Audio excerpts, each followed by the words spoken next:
Hello, this is Aiden, and the chapter I chose to elaborate upon for my project is Air Conditioning from the Anthropocene Reviewed Essays on a Human-Centered Planet by John Green. As we dive into the central idea of the chapter, air conditioning, we must first understand the context in which air conditioning is placed in the modern world. As we can see, global temperatures are rising, and humans are relying on indoor climate controls such as air conditioning to regulate these elevated temperatures. Rising temperatures, along with the greenhouse effect and global warming as a whole, are coupled with heat waves and human migration to regularly warmer climatic zones, and this has encouraged the incorporation of air conditioning into most homes and commercial buildings. As noted by Green and observed in our daily lives, modern architecture has evolved around the concept of air conditioning, including wall implants and central air.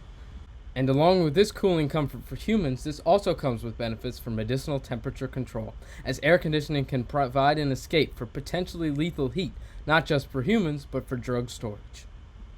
John Green in the chapter recognizes the importance of air conditioning in our society, reflected in this quote that states, "Air conditioning has deeply reshaped human life in rich countries, from small things like the declining percentage of time that windows are open in buildings to large things like the availability of medication."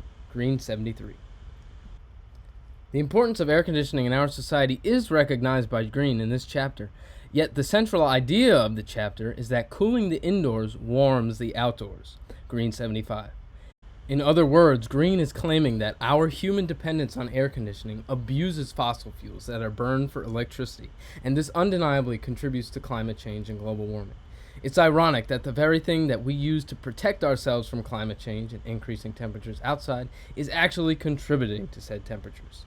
And this relationship in itself is Green's purpose and central idea surrounding this chapter. Despite the cooling effects of air conditioning on the inside, this form of resource-intensive climate control is incredibly harmful for the environment around us.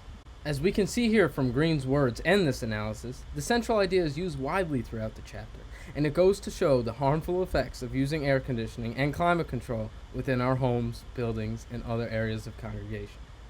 Without undermining the beneficial effects of air conditioning, as were previously mentioned in the context slide, Green also opposes the juxtaposition between a good force, used for medical storage and cooling comfort, but one that also contributes to climate change and the worsening climate status that we have on Earth.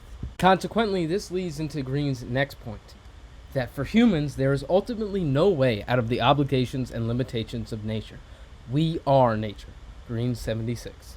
This quote only serves to bolster Green's central idea within the chapter, as the constant utilization of air conditioning, our escape from nature, has created a false sense of isolation between us within our safe, comforting homes and the Earth's climate and actual weather patterns.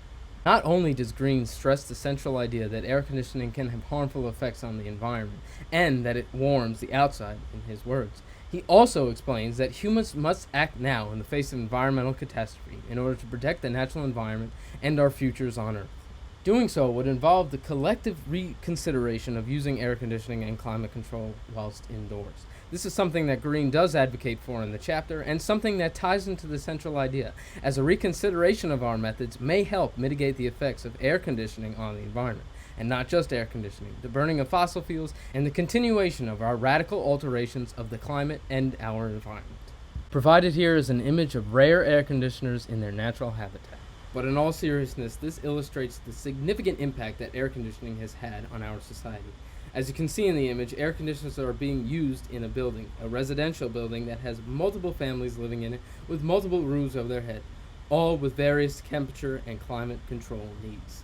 In relation to Green's central idea, this image showcases the absolute magnitude of the use of air conditioners and how such magnitude can lead to environmental catastrophe, as prolonged and heightened use of air conditioning will only worsen matters. This is something that Green warns about in the chapter and goes back to the horrible relationship between rising temperatures, our need for cooling, but also that cooling causing rising temperatures. Delving deeper into the actual significance of Green's central idea, we can see that air conditioning is used to defy Earth's climate and warm temperatures, but it is also contributing to said temperatures and the warming of our climate.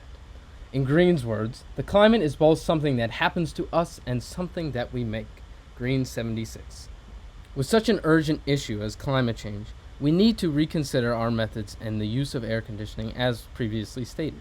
The significance of this chapter and central idea as a whole is an urgent call to action that humans must answer, as indoor air conditioning can be incredibly useful for us, but a balance must be achieved in which humans can operate in climatic comfort without leaving behind a disastrous environmental footprint that can harm future generations. With the miracle of air conditioning at our fingertips, we must realize the impacts that we are having on the environment. This is represented in Green's central idea and is something that he strives to instill in us by the end of the chapter. Here is my works cited, and that is my presentation on air conditioning, a chapter from the Anthropocene reviewed by John Green. Thank you very much.